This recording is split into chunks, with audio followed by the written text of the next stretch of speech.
Welcome, brave souls, to the chilling depths of horror and detail, the realm where the shadows whisper ancient secrets and nightmares come to life. I am your guide through the darkness, and on this channel, we delve into the spine-chilling world of La Lechuza horror stories that will send shivers down your spine. First story. La Chuza. This is my first time posting on Reddit. I have many paranormal stories, but I decided to go with my craziest one yet, just to see if anyone else has ever experienced something similar. This happened about 7 years ago, when I was 16.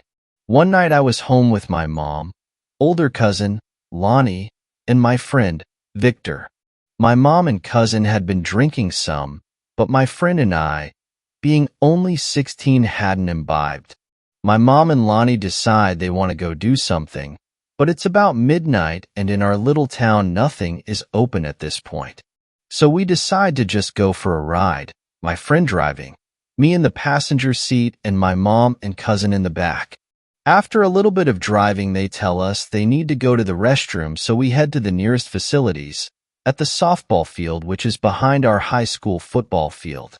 After seeing that the bathrooms are poorly lit, they get too scared and decide they can hold it. So we start driving towards the brightly lit football field, Mom and Lonnie chattering in the back, when Victor and I see a person sprinting unbelievably fast on the football field track. Mom and Lonnie are oblivious, but we are intrigued. Who could be out here past midnight on the track that is fenced in and locked? Is it someone running from the cops? He drives closer and turns on his brights to get a better look at this tall, slender person, dressed in white head to toe, making a mad dash down the track. Suddenly, the person took flight. Its shape seamlessly shifted into what we describe as when someone puts a sheet over their bodies and spreads their arms. Its wingspan was huge. It was still a brilliant white, and it swooped up towards the bright lights of the football field and over the fence. That was about when Victor slammed on the gas and we sped the hell out of there. The whole thing took less than 5 minutes as my mom and cousin saw nothing of it, but Victor and I know what we saw. The first thing that came to our minds was the Mexican legend of La Chuza, a shape-shifting witch that is said to be able to change into a large white bird or owl. Does anyone here have any similar experiences or ideas of what we saw that night? Second story. I saw La Chuza, and I want to go back. Okay, I know. I am sure this story will sound crazy. This all happened about 6 months ago, and I just put it in the back of my head. I wasn't planning on writing a story or really talking about it more, but some recent events have made this all come flooding back. I am jumping ahead of myself. Let me give you some background. About 6 months ago, my boss asked me to drive to McAllen to go and deliver some paperwork for a company we were trying to win. I work in the IT field, and we deal a lot with something called E-rate. Basically, the government gives a certain budget to schools for technical stuff, and we can bid on those items to win the school. Our bid was late, so there was no way I could get it in the mail and it get to the school on time. They are super picky with these things and won't accept any paperwork after a certain time. I have seen people arrive 3 minutes late and they were still turned away. It's like the Hunger Games, but with IT people, lol. Anyway, we weren't fully done with the bid, so my boss decided to go with me so he could finish filling out the paperwork while we drove to McAllen from San Antonio, Texas. If anyone has driven to McAllen before, you will know what I am talking about. It is the most boring drive that I have ever done, especially early in the morning with a person that doesn't talk to you because they are working. We arrive at McAllen, and we had to stop and get our bid professionally printed and fancy. We were going to be late, so I had to drive like a bat out of hell to get this freaking school. I don't know what I was expecting when we got there. A fanfare? Trumpets blasting from the heavens? Even a warm welcome? Good thing I got none of those. I hustled inside, and the lady at the front desk greeted me and wanted to chat. She kept saying how they wouldn't accept anything late, Wow, I drove from San Antonio? Blah, blah, blah, blah. Lady, let me in. I have 3 minutes. I danced from foot to foot like I had to go to the bathroom, and she finally gave me my visitor badge so I could barrel through the hallway in a desperate attempt to get this stupid packet turned in. I am sure you have all done this before. The run through the hallway, walk past the doors, hustle in school. That was me. However, brand new heels on freshly polished tile made me look like a drunk mad woman barreling through a school. I finally got to where I needed to go and burst into the door. A man was sitting contently at his desk. He looked at me, looked at the packet, and without a word took it. He checked the time and wrote on packet the exact time, 2:58 p.m. I puffed out a sigh and tried to make a joke about how I am glad I made it in time. Yada yada yada. He gave me a sideways glance and put the packet down. He returned to whatever he was doing at his desk while I stood awkwardly in front of him. So, is that it? I asked, still half expecting some grand congrats or even a word to come out of this man. He simply nodded and I trudged my way back through the halls, a bit disappointed that I went through so much effort for such a shitty ending. The car was still running outside and my boss sat anxiously in the passenger seat. I sat back in the driver's seat, a bummed expression plastered over my face. Did you get it in? He asked, shifting a bit. I sadly shook my head and he froze in horror. I am not good at lying, so I burst into laughter, and he let out a sigh of relief and a joking, I hate you. From there, we went to eat something and I saw Barnes & Noble. Of course, I had to go. We didn't drive almost 4 hours to be here for an hour then leave. I tinkered around in Barnes & Noble's and found the New Age section. I have seen spirits and ghosts since I was a child, so this section was my go-to. I love to learn about metaphysical, paranormal, mystical, whatever you want to call it, I will devour it. A few books and a Barnes & Noble membership later, and we were back in the car. The sun was beginning to set, so we figured we needed to get home. I don't remember the exact time, but it was probably around 4:30 p.m. If we were lucky, we could be back home around 8 p.m. Since I drove up, my boss agreed to drive.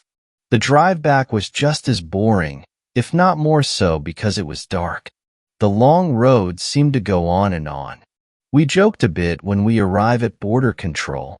My boss is Hispanic and I am white, so we made a few jokes that he wouldn't be able to cross over.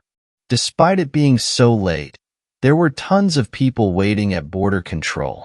We literally waited an hour, and by the time we got through, it was already 6 p.m. We continued to drive, and I began to notice that there wasn't a single car around us. How was it that border control had an hour line with all the people, yet no one was around us at all? I tried to entertain my boss by talk of adventures and stories. We had a pretty good chat until he started asking about my book selections. The conversation of spirits and creatures arose, and, as if it was planned, we saw it. About a mile up the road, these roads are flat as flat can be. You can see a pretty good distance. We could see a white-ick object. You could tell it was big because it was really far off and we could see it. Plus, my boss doesn't have very good vision and he could see it from where we were. We both stopped talking and stared at this white thing, in a bit of confusion. It is hard to describe how it felt to look at this thing, but my boss described it the best. It felt as if you couldn't look away, as if you were meant to stare at it forever, and you could never look away. I agree with this, but I also felt like I didn't want to look away, as if all light was getting sucked into this white object, and it seemed to emit this light as a comforting, guiding light.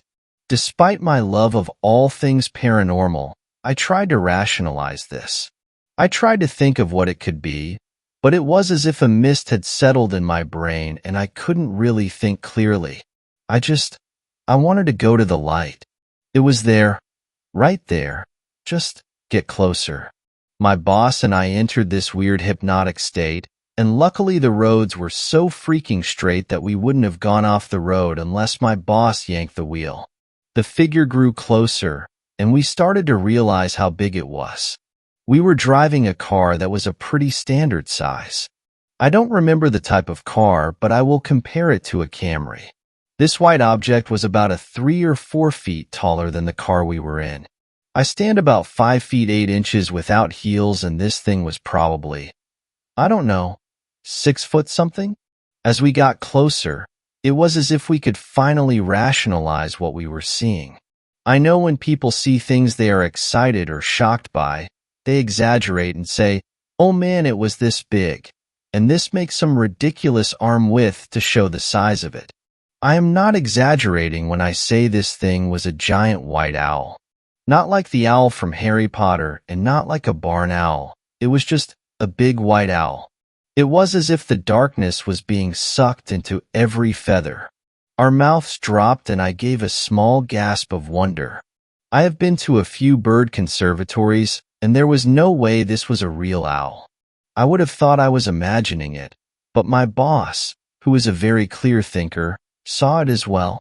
"Lechuza," he muttered, and suddenly the car began to accelerate violently. "What are you doing?" I gasped, wanting to go see the owl.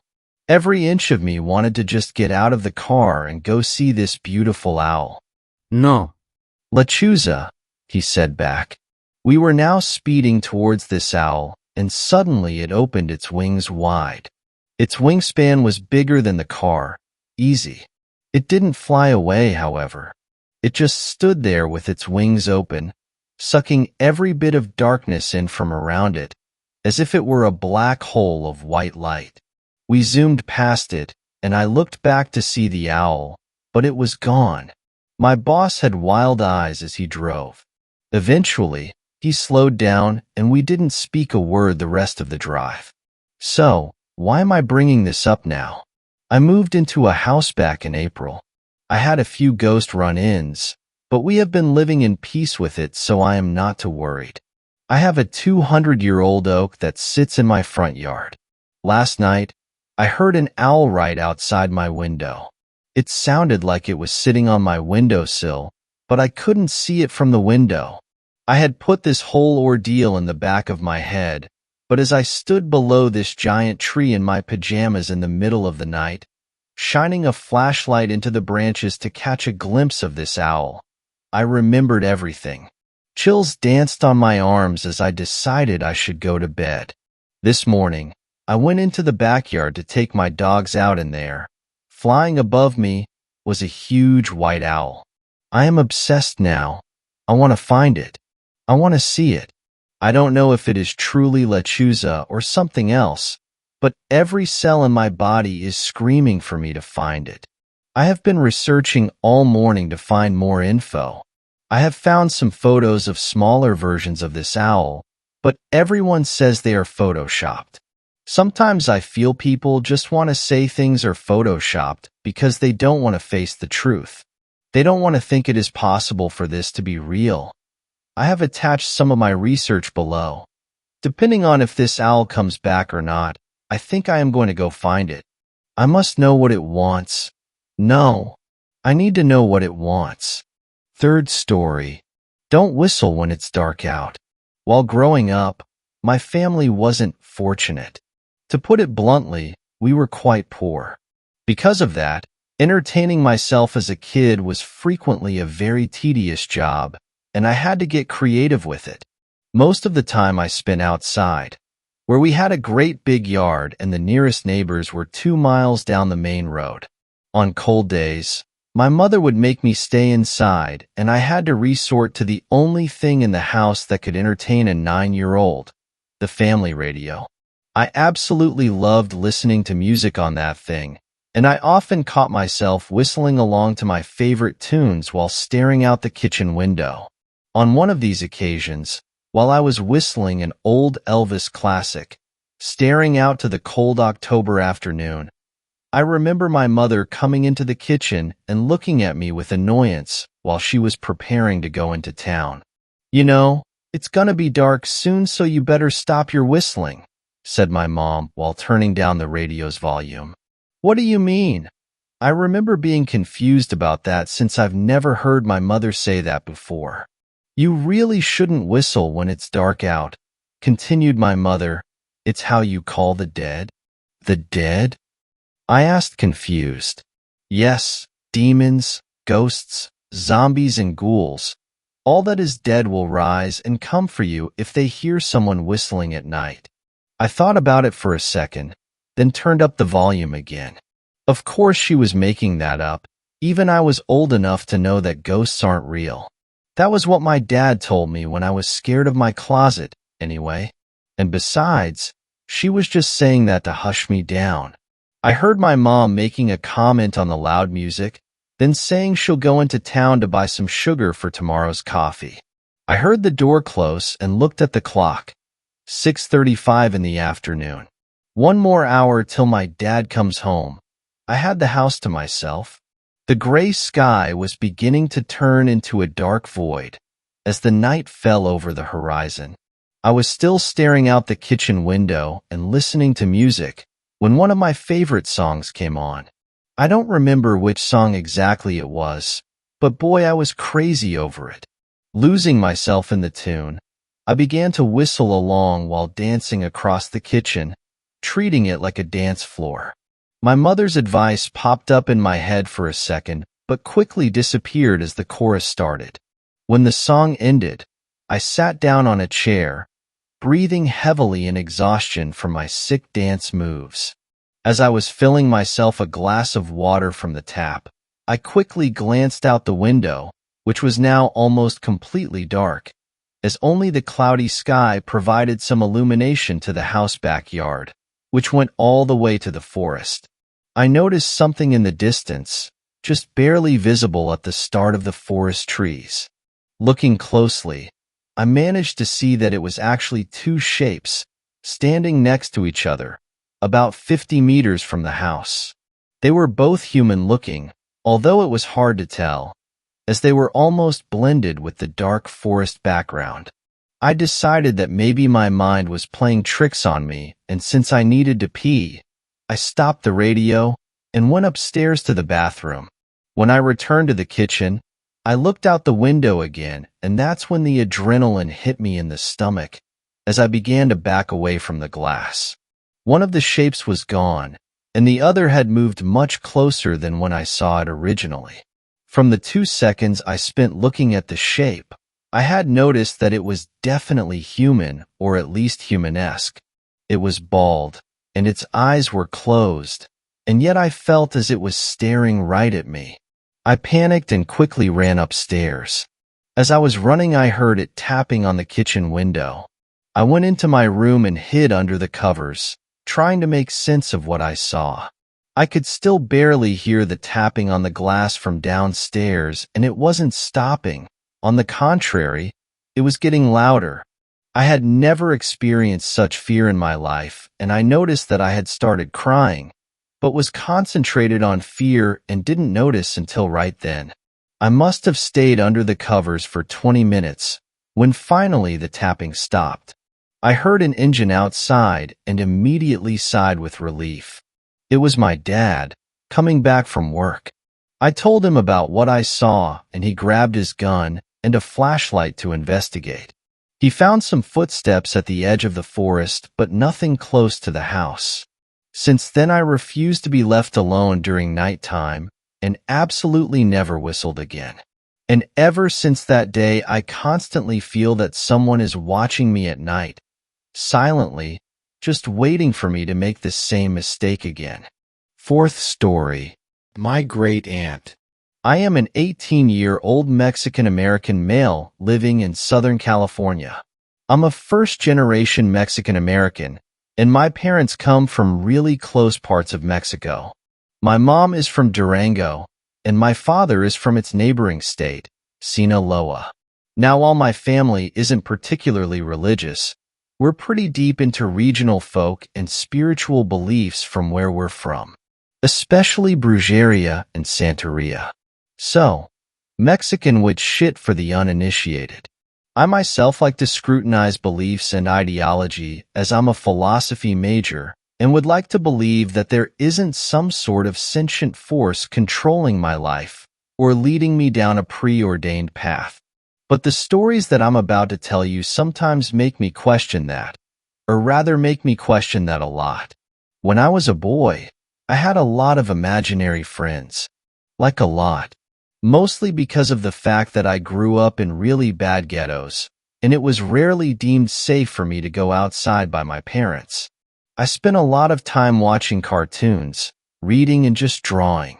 So you can imagine why I would make up friends to play with me when I was particularly lonely. So when I told my family about the old lady in the corner, they didn't think any of it at first. There'd be times when I'd be playing by myself in the living room or in my parents' room as a kid, and I'd see this fucking old hag in the corner of the room, or I'd just get the feeling that someone was watching me.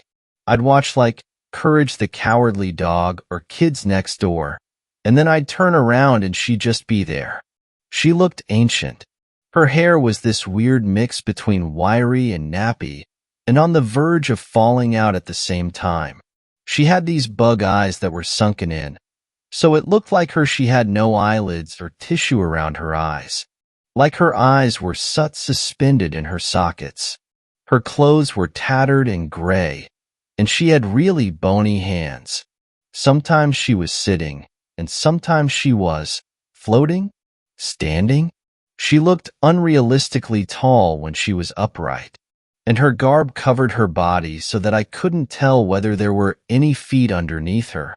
It was weird thinking back on it, though it's really hard to remember everything as I was like 6 or 7 at the time. I know that I was terrified, though. I know she wanted to get me. Her expression was horrible and malign. She always carried this look of utter hatred and contempt for me. I'd run screaming and thrashing out of my parents' room while babbling on about how the witch was out to get me, how she was going to kill me. My parents didn't believe me, though I'd find out later it was more out of fear than true disbelief. So I just kept my experiences to myself after a while. She stopped coming around for a while, and I had almost forgotten all about her. But then when I was 10 and had just started puberty, she appeared again. Right after I had started having sleep paralysis. She was there in my night terrors, looking across the room at me from the corner again like when I was a child. In one fit of paralysis, she actually got up and came next to my bed. She didn't sit next to me or press down on me. There were other entities that came and did shit like that to me. But I think I'll talk about those other experiences in my next few posts. Anyways, the sleep paralysis got really bad around 13 and 14. The old woman along with some other things were bothering me to the point that I would get up in hysterics in the middle of the night, grab a steak knife out of the kitchen and start waving it around to try and scare off whatever was tormenting me. My parents thought I was crazy, rightly so. My dad wanted to check me into a ward and my mom wanted me to start going back to church. I fell into some business with the gang that ran my block and started fucking around with drugs. I was given PCP once without knowing it. That night I came home and tried to kill my dad. It was all sorts of fucked up. This, of course, made my visitations at night or my hallucinations even worse. I'm hesitant even now to fully confirm what happened to me is real because there's so many people out there who claim to see ghosts or demons or the paranormal. And again, being an academic, I'd like to go against the notion that I've been haunted by the spirit of an old hag during my adolescence, or some sorts of demons. But that's really what it appeared to be. I was 15 when I had the last, and the worst experience I can recall having with the woman.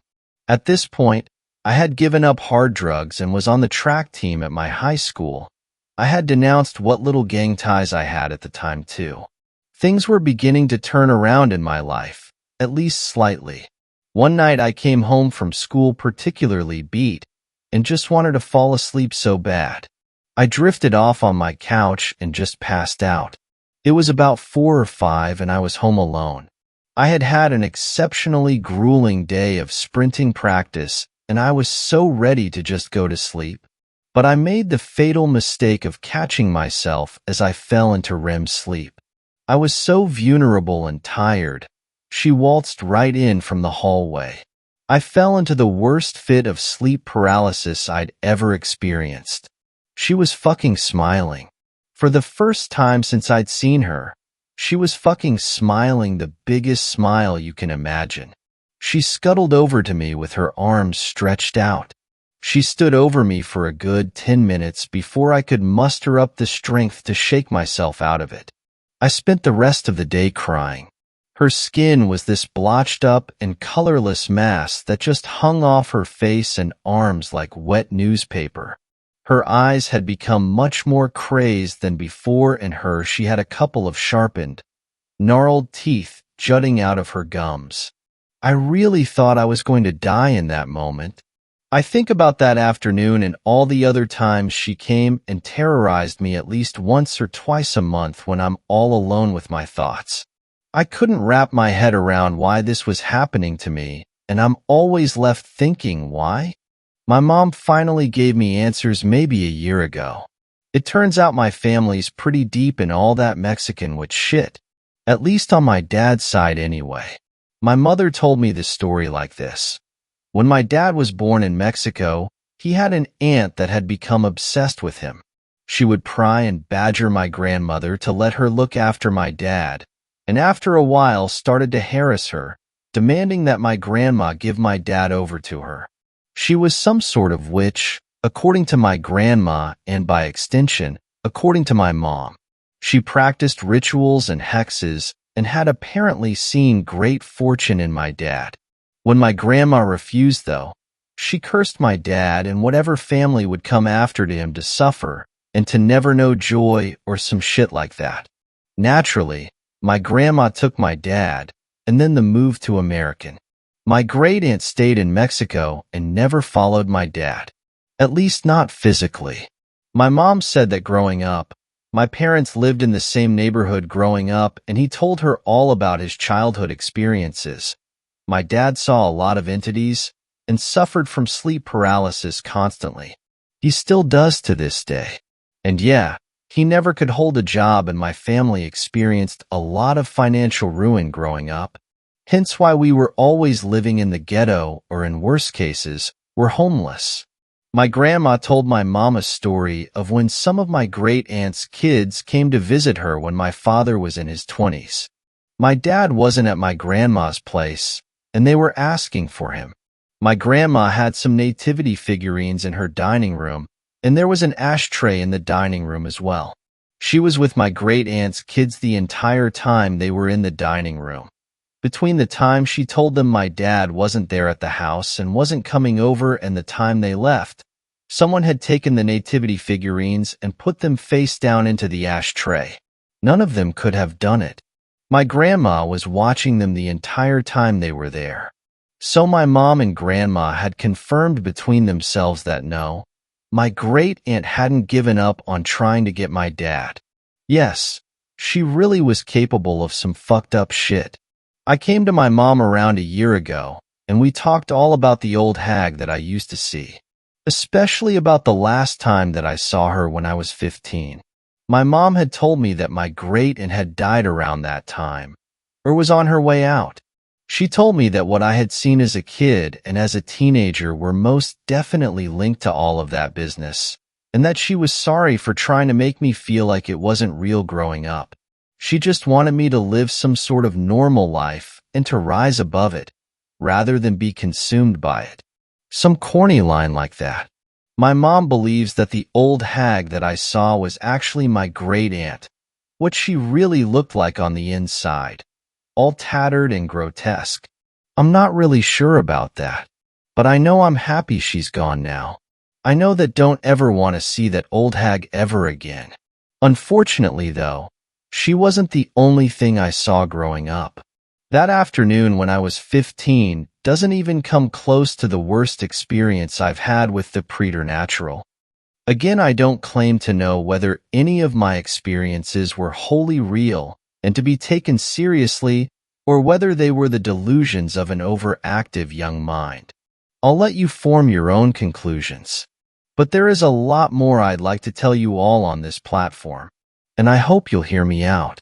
My next entry will be about why I'm still afraid of the dark as a young adult, a house I used to visit as a boy that I'm not really sure existed, and a truck that drives next to my house at 2 a.m. every week.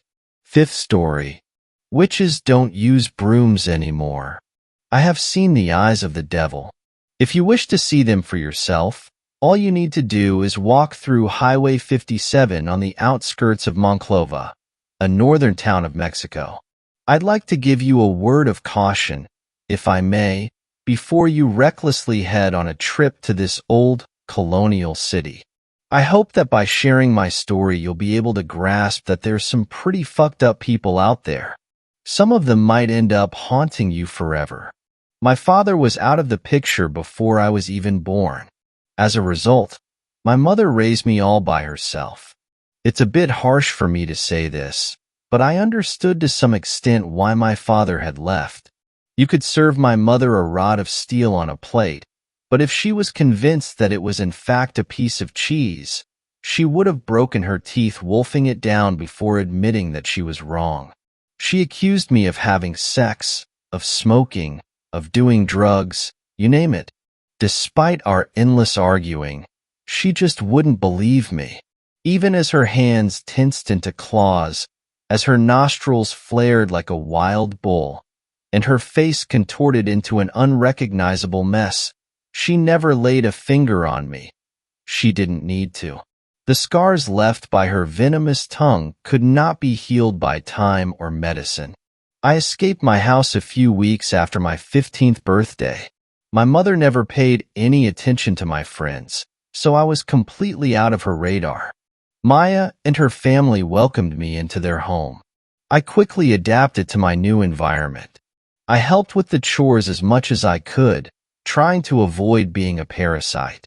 They assured me several times that I wasn't, but every once in a while I felt like an intruder, an alien meddling into a world that wasn't my own. It was a stormy Friday night when Maya bursted into my room crying her eyes out.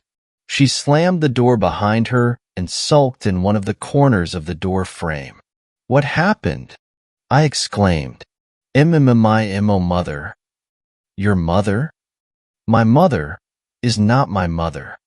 "What?" "Benny told me that my real mother left me here. She said she'd be back, but... Tears kept flowing down her cheeks as she tried to speak. Her brother had eavesdropped Maya's parents during an argument. After a quarrel over a brownie, Benny, perhaps out of frustration that Maya had once again bested him, delivered the news to her adoptive sister in the only way a 12-year-old can, blunt as a sledgehammer. Maya was inconsolable. "I feel like the whole world has deceived me," she kept saying. She then locked herself in her bedroom. Blink 182's Apple Shampoo blasted through the speakers of her stereo. How appropriate. A few days after that cat got out of its bag, Maya decided that she couldn't live in a house built on lies anymore. "Let's go live somewhere by ourselves," she said. "But where?" I argued. "I'll ask my sisters." Maya's sisters were all married women. Only Benny and herself had not flown out of the nest. One of them offered us a house on the outskirts of Monclova. She even got me a full-time job despite my age. The house was a tad claustrophobic, but adequate for a couple of teenagers running away from their demons. What our house lacked on the inside was compensated with breathtaking scenery. Green and lush landscapes meshed together along the jagged peaks of Sierra de la Gloria, Monclova's mountain range. Who would have thought those stuck-up country folk had it right all along? For the first couple of days, peace reigned on the woodlands. We started decorating our new home. Maya and I got along great, and even the neighbors were extremely nice to us.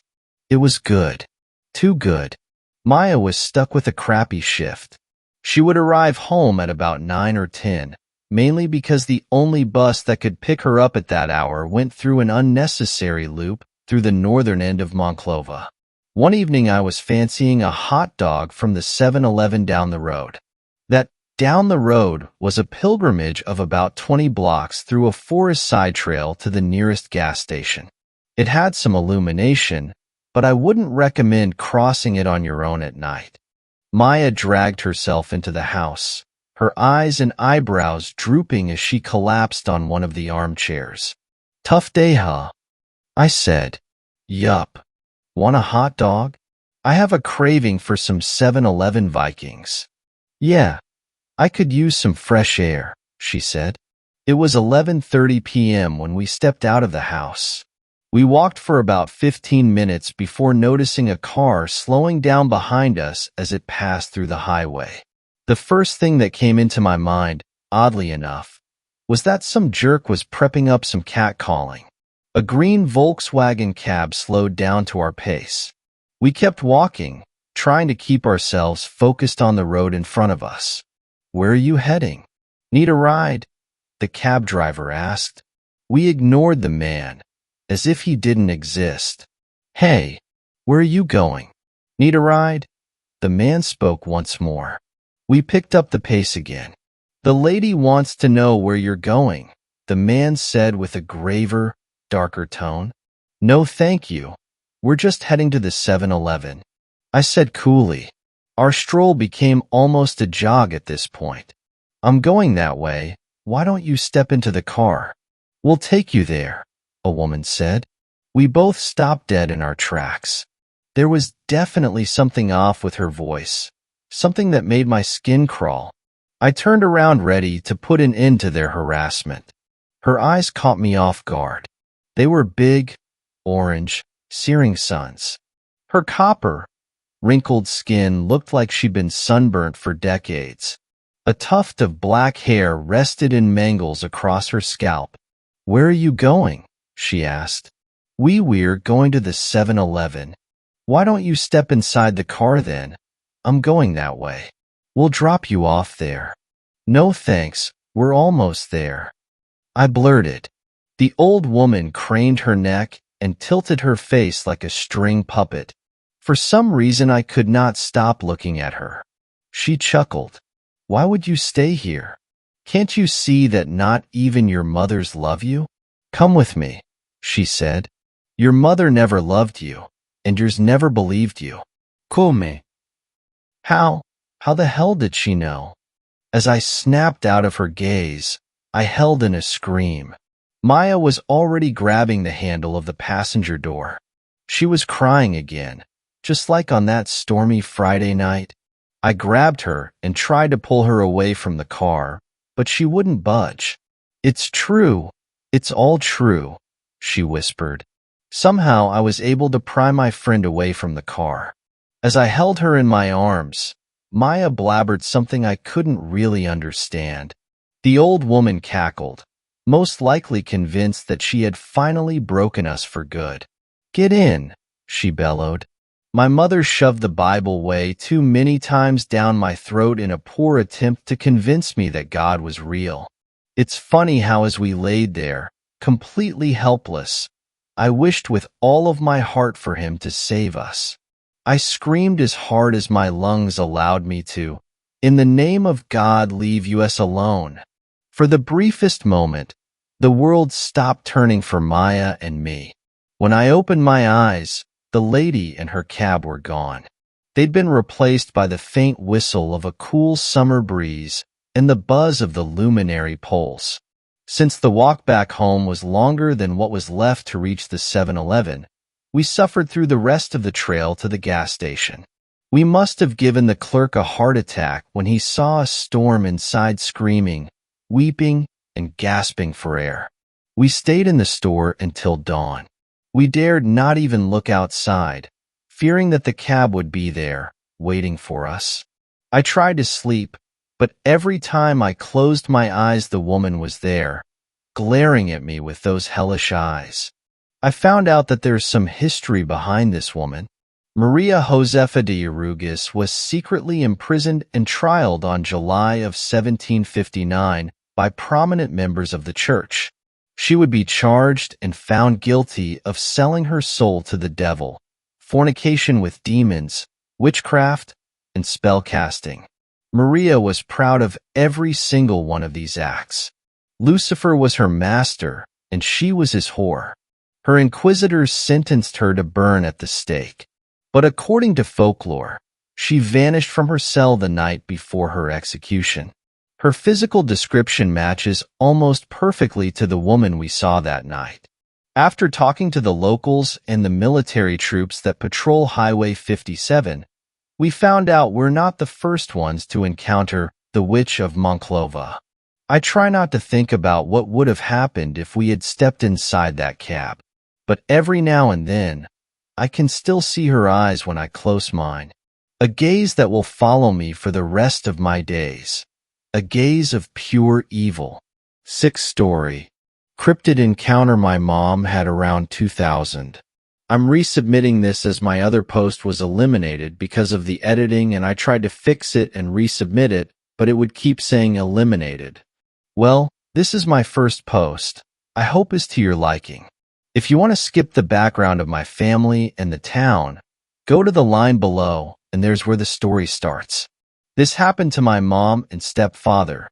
They say it's true, although I never saw it and I can't vouch for their honesty in this story, so take it with a grain of salt. First, a little background on my family, at least my mom's side. She was born to a wealthy family from Mexico State, not Mexico City, but state. My grandpa was a son of a Chinese and my grandma a big mix of blood, German descendant father, French Spaniard mother. My grandma is open-minded and self-called witch, and my mom had a lot of paranormal situations that I might post later, if you wish me to do so. Bottom line, my grandma was really perceptive of anything paranormal, and my mom inherited that, and was some sort of passive ghost whisperer, meaning she could see spirits everywhere but she didn't bother them nor try to help them, and they didn't pester her. So, background of her abilities explained, let's go into this occurrence. We, at the time, lived in a small town in the Mexican countryside in the land of the tequila, Jalisco. The name of the town is La Quemada, in case you were wondering, and for those that like to investigate deeply, this is where we lived at the time 20.9699626, minus 104.048184. First of, the town is a really small town, founded by family of my stepfather, and everyone knows each other. Literally, half of the town was family at that time, 2000s. I actually celebrated the change of century in that precise house, so it was about that time. Now, in these small Mexican countryside towns, the life is quite peculiar, and the everyday life is a mix between monotony, religiousness, and superstition. There were tons of legends in this particular town. Just south from my house, at the left side of the church, there was an abandoned small fortress or little castle. The thing is that it was from the time of the conquest, and there were ghosts inside the ruins. There was a legend of a weird large snake living in the little river also south from my house. That river might actually be dry now. I haven't been there for ages. And one of the most widespread beefs was that of the Nahuales. There is no actual translation for the word. They were witches/sorcerers. They had a lot of power and wisdom if they were good ones. And they could transform into animals, usually dogs, wolves, or birds. Now, with that background of the town itself, let's go to the story. It was night. In this old-school countryside towns, they were used to have the bathrooms outside of the house, and my mom wanted to go to the bathroom. As the bathroom was in the courtyard, and the wall facing the street was being reconstructed, the old wall was made of mud brick and was falling apart. She didn't want to go out to the bathroom by herself, so she woke my stepdad. It was about 2 a.m. They dressed up and went to the bathroom, and when my mom was done and came out, my SD was looking up. He had always been the kind of guy who would sometimes enjoy to look at the stars, especially in such a town, far away from any light contamination. The stars were awesome to look at there. But in this occasion he was not looking into the stars, but into the adjoining home, and she saw what he was looking at. A big winged creature. The wingspan, always according to my mom, was about 3 to 4 meters. Sorry, I'm not used to Imperial system. It had a mid-range gray color, not too dark, not too light. It had no feathers, and the skin was like the skin of a seal or a dolphin. It had two small, almost invisible to the eye, legs tightly on its belly, and they could see no head on this creature.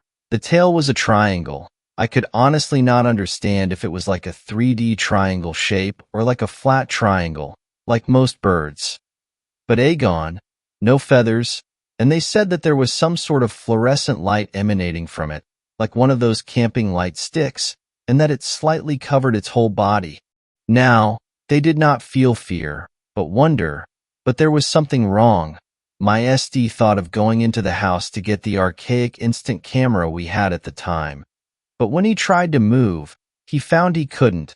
My mom, being a bellicose woman, and also very curious, thought of grabbing the broom and try to take it down to capture it and examine it. But she could also not move. That's where the fear, or I should say dread, came. But they couldn't even speak. Other ID points they gave were that the creature made no sound whatsoever, and that it did not move its wings. It was just gliding. And it was extremely slow.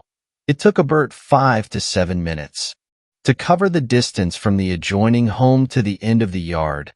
And they could still see it.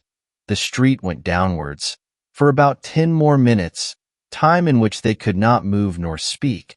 They could only follow the creature's trajectory with their head. That's it. Now, if you read the background of the town, you will understand.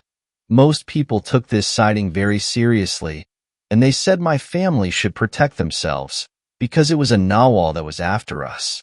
What was it? I don't know, and doubt I'll ever know.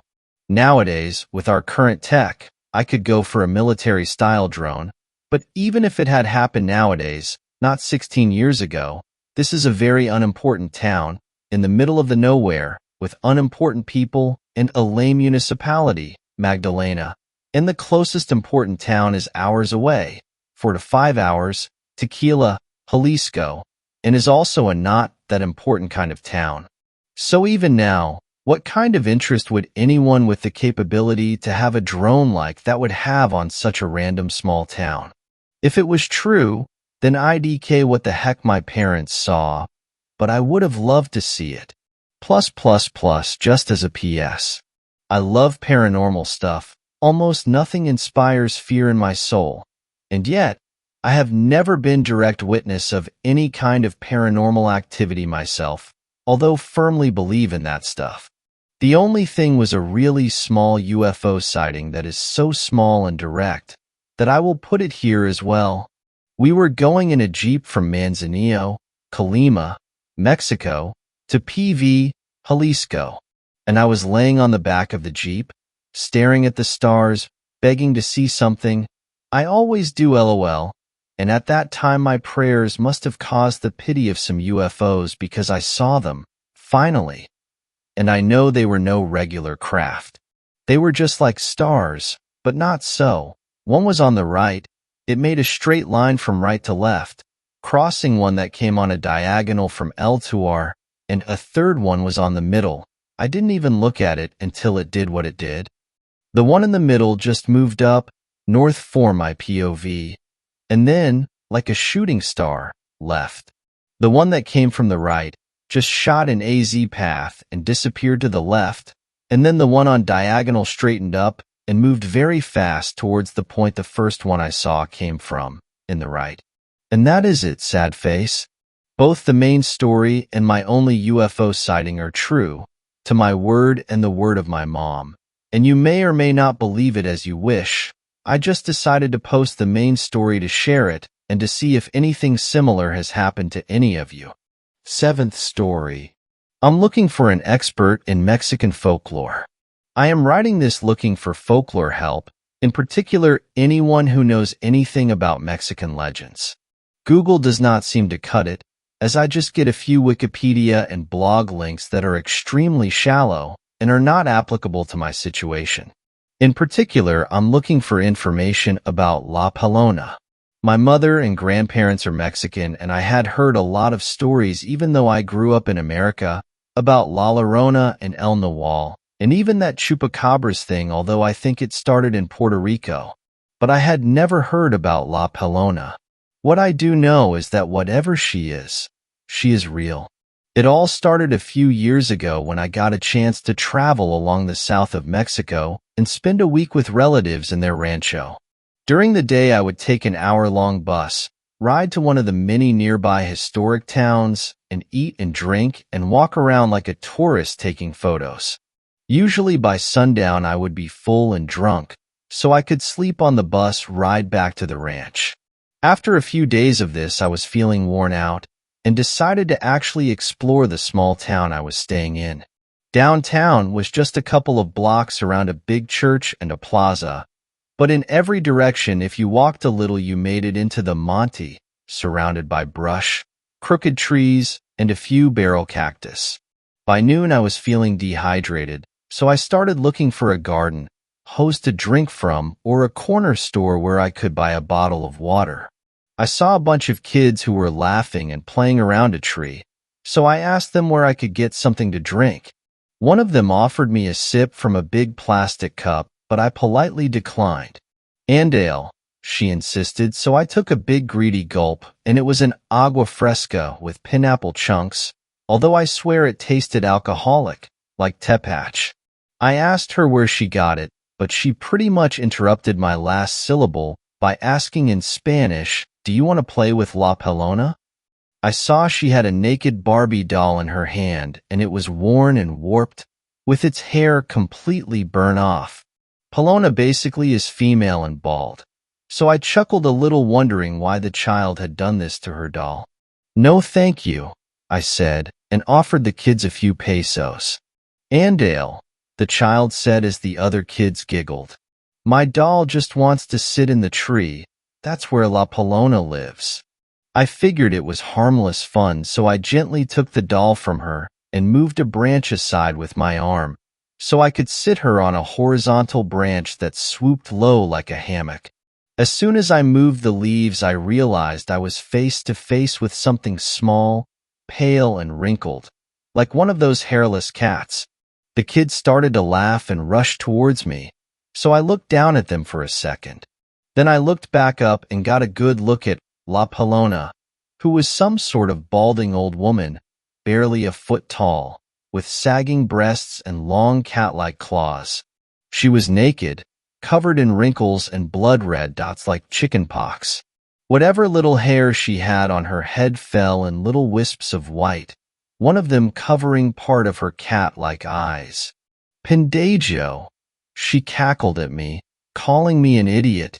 The kids held me as La Pelona jumped from the branch and dug her claws into my scalp, making a hissing, growling noise. I wrestled with the creature that clawed at my scalp, keeping it away from my eyes, while the children laughed and punched me in the stomach and groin, screaming, "Pendejo! Idiota!"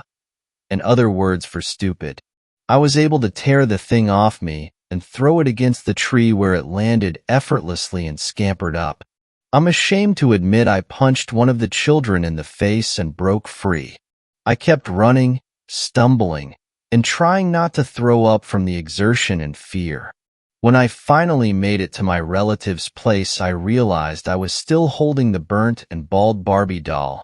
So I threw it over the fence and vomited hard until I had tears in my bloodshot eyes. I told my relatives what happened as they disinfected the scratches on my scalp and rubbed a little Vicks VapoRub on them for God knows what reason other than making them sting. I told them I was attacked by children and some sort of goblin. "No, Pendejo, it was a cat," they corrected me. "Idiota," chuckled my cousins. "You are scared of a cat? How stupid. Leave your window open tonight, so you and the kitty can become friends," one said. In that moment, I realized they had the exact same attitude as the kids, taunting and cruel, So I grabbed my bags and took the next bus out of town. My parents wired me some money and I spent my next 2 nights at a hotel in a tourist town, unable to sleep at night from fear and the itchy pain I felt in the stitches I got at a clinic. Then I caught my flight home. 2 years later, I've decided to finally give in and look for information about what happened to me, with little to no success. I tried to forget, to imagine I was dehydrated and got attacked by a cat, but the memory is way too vivid. I can see her clearly when I close my eyes. Also, I've gotten scratches from a cat before, and they healed right up. Not these. I have to shave my head now since my hair grows in patches, completely avoiding the pale scars La Pelona left behind. Eighth story. You know the legends about skinwalkers, right? This past October, I had worked at a haunted attraction at a local theme park. I was pretty good at managing the big crowds, but what I really enjoyed was when the crowds would get smaller and groups of 10 to 20 people were coming into my attraction. During times when the crowds were thin like that, I loved scaring them with stories and legends I knew about, and one of my favorite legends to tell them were the Skinwalker legends. I would start off greeting the group and tempting them with the offer to tell them all a story, asking them if they would like to hear a local legend, as we live in the desert, and this haunt was tucked away in the heart of miles of desert land. When they would agree, I would start my tale. Some of you may know about skinwalkers, and for those of you that do, you might know that native Navajo and Hopi tribes are fearful to even speak of this creature, or to even utter its name. These monsters span from southern Arizona, all through to New Mexico and the Mexican border, and across the lands of the native peoples. The Navajo believe them to be witches or shaman, an evil being with the supernatural power to shapeshift, typically by wearing the skins or masks of the animal they wish to walk as, a practice which is looked down upon by the Navajo people. This power is gained after killing a close relative or sibling, and imbues the being with many dark powers. The animal they appear as, however, always looks wrong.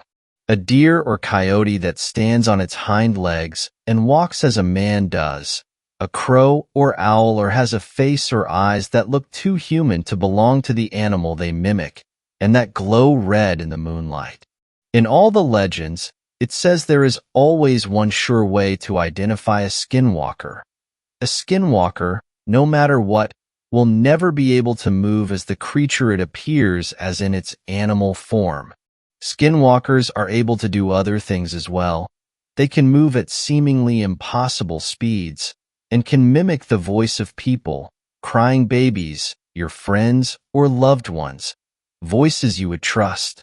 They will lure you out into the forests or into the pitch black of the nighttime desert, and once they have you isolated, and you lay your eyes upon their face, it is said you will die an agonizing death. Skinwalkers can curse people and cause them great suffering. Often, it is said they use a mixture that some call corpse powder when seen in their human form, which turns your tongue black and causes violent convulsions until you die. The worst part about skinwalkers? The reason native people dare not speak of it? It is believed that a skinwalker is capable of reading your minds, and the more aware of them you are, the more aware they become of you. So try not to think about it. But if on your ride home you see a coyote in your path, or hear the drums of native people echoing loudly through the darkness, take care to drive quickly and pray it will not pursue you. And I would, almost always, be met with looks of horror and fear. It was my absolute favorite tale to tell for this reason. I would tell this story over and over to as many groups as I could. It wasn't a good idea to talk about them. I would say as much with each recounting of the legend, and much less in the middle of the desert, surrounded by inky blackness that engulfed everything the park's lights didn't illuminate, but I did. I felt safe. Nothing would happen to me. It was just a legend.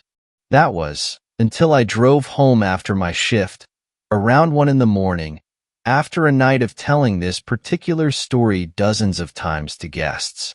As I drove through the twists and turns of the pitch-black mountainous desert road I traveled each night to go home, my high beams on, penetrating the darkness just enough for me to see the road and the first layer of brush on either side of it, my headlights shone on an animal, a coyote. At first I thought it was just the angle the lights had hit it at that made it appear to have no tail, but as I continued driving, I encountered the animal again, 3 times, each within several miles of each sighting, a distance any normal animal wouldn't have been able to make, especially when running against a car going 65 miles per hour for most of the journey. Each time I would scan the road for wildlife, and I would see it, there, just outside of the darkness, the coyote with no tail, staring at me from the side of the road. My stomach churned a bit, and I breathed deep, trying to tell myself I was just imagining things. The coyotes had tails, and none of them were the same animal. It wasn't possible. I couldn't be. But I knew deep down, I was lying to myself. I knew I was wrong. I knew it was real, and it was terrifying. I'm relieved to say I made it home safely that night, but still, every now and then, when I drive through the desert in the darkness of night, or glance out my bedroom window into the blackness, I can see that coyote, that skinwalker. I hope it never decides I know too much, but I think that maybe, just maybe, it visits me to remind me of its presence, that it wants me to continue telling this story, to continue spreading awareness of their presence, so that it can claim the lives of those who are weak-minded enough to fall prey to it. And now that you know the story, maybe it will come after you. 9th story. I saw a witch in Mexico. I grew up in a small town in Guanajuato, Mexico with my aunts and grandma. My parents were in the U.S. trying to buy a house for me to move into. I was about 5 years old at the time. One calm evening my aunt and I were going to go down to the town square to hang out with her friends. She instructed me to go tell my grandma that we were leaving. She told me that my grandma was in the garden. The backyard was big and the garden was at the very back. I didn't think twice about it. I went to the back of the house and started to walk towards the garden. The sun was setting, but it was bright enough to see everything clearly. While walking, I happened to glance to my right at an old shed that we had. Next to the shed, there was a stack of ceramic roof shingles because the house was going to have the roof refurbished. What I saw next still gives me chills today. As I looked over to the shingles, I saw a woman dressed in all black. The woman's clothes were the darkest black I had ever seen. Next to this woman was an all-black cat with bright yellow eyes looking right at me. I stopped walking and looked at the woman. I tried to look for her face, but was not able to due to a hood that covered it. The only thing I could tell was that she was not sitting on the pile of shingles, she was crouching on it. The shape of her knees could be seen through the clothing. Her pale, bony hands dangled down by her feet. I was frozen in place, but for some reason I was not afraid. After a few seconds of looking at her, I remembered that I had to go to tell my grandma. I continued to walk to the garden, while periodically glancing back. I saw my grandma and told her that my aunt and I were going down to the town square. She acknowledged me as I jogged back to my aunt. On the way back, I looked back at the pile of shingles thinking that I would see the lady again. Nothing. Both the woman and the cat were gone. I am 25 years old now, and I still can't explain what that thing was on the pile of shingles. I have told one of my aunts that still lives in that house in Mexico about my experience, and she told me that many people have seen that lady and her cat around the town. Everyone seems to agree that she is some kind of witch or possessed woman. I recently went back to Mexico to visit my family. Every time I walked past that old shed, I felt like someone was watching me. I don't know if I want to go back there ever again. This is not the only story I have of my childhood in Mexico. Let me know if I should share more. 10th story. True events in the house of the Mexican witch. I don't believe in the paranormal, and I have always tried to find the logical things behind everything. Until this day, I don't believe in the paranormal, but there are some events of my life that have made me question my beliefs. At that time of these events, I used to live in Mexico, and my mom, who is huge Catholic and believer of the paranormal, used to go with these old lady who lived in the outskirts of the city that we used to live. I am talking about a 30-minute drive to the rural part. She will get a religious cleansing at Olympia, but she would get the tarot read to her too. Being the oldest brother, I would usually ride with her and stay inside the car, because I do not believe in anything spiritual. Back then we didn't have cell phones, and I got out of the car to pressure her to leave already. I was afraid of my mom driving late in the night in a region that is famous for disappearing persons. When I got inside the small wooden house, shit, I know this sounds like fiction, but these events are all real. The old lady opened her eyes wide and told me that I needed a cleansing. I thought she was just trying to get some more money, but she did not ask money from my mom. I learned that my mom took her some groceries, and that was how she paid her. I refused politely, because I am not religious, and I even believe less in limpias, as they are called in Mexico. Yet she insisted because I had strong negative vibes. I complied to get this over. This was not the first time someone that works with magic has told me this. In her defense, she did tell me things that later became truth, such as my grandma's sickness and other events in my personal life. She did warn my mom that she would meet a person that would claim to be something, but that she was evil. The scary part starts after a year of my only Olympia, when my mom decided that it was too far, and that she had met a friend at work that also did this. The woman read the tarot and other weird stuff. She was from Chiapas, a state in Mexico in the south, and we lived in the north of Mexico. Since the beginning I disliked her, because she looked an evil person. I don't know why my mom decided to befriend her. For months, my mom kept on visiting her, but weird stuff happened in her house, such as lights flickering, TV turning off, and my mom would see things and get scared. She had 5 kids, 4 girls, and 1 boy, and I had a great relationship with them. That was the only thing that kept me sane. She also told me the same stuff about how I needed a cleansing. My mom started to like her less and less, because she started to do more black magic, or that is what my mom told me. I tell you this background because the event that scarred me for life happened in that house. That woman mistreated her sons all the time, and this time they couldn't see TV for stupid and unjust reasons. Some reason. We were talking, the teenagers, in one room, and my mom and the women were in a separate room. To this day, I can't really understand what I saw. There was a floor lamp in the hallway between the living room, where we were, and the room my mom was at. The lamp was casting a shadow, and I remember that I used to stare at it whenever I was bored, waiting for my mom to exit that hallway. This time it was different, because there was another shadow there. It was like small human, and I am talking extremely small. I tried to convince myself that it was the shadow of something else, but then I saw the shadow move naturally, like it was trying to look for something, or at something, moving its arms and flexing its little creep legs.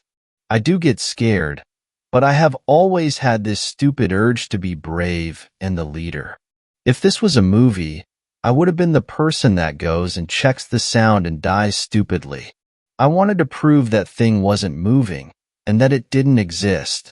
Therefore, I decided to ask my friend, Jose Luis, "What is that? On top of lamp? Do you see it?" His physical reaction drained the color out of me. His eyes opened wide and he ignored it. "Don't look at it." My mouth went dry, but I kept on looking. I could believe that the little shit was real. Then my mom screamed, and everyone jumped. The woman told her that it was fine, that it was nothing. My mom politely declined to stay longer, because it was already late. I turned to try to see the small man, but the shadow was not there anymore. I asked my mom what had happened, and she said that she had seen a man's face through the window and only half of the body. She still thinks I have some connection with the paranormal, which I don't, but I used the excuse that I could feel something evil coming from her to convince her to never go back there.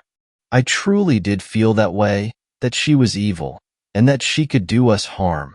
I have revised the moment in my mind and gone over the events countless times. I still think I saw something else, and that my mind played tricks on me. I have had other stuff in my life that have no answers, but these is the only time I have backed down, and I did not take a second look.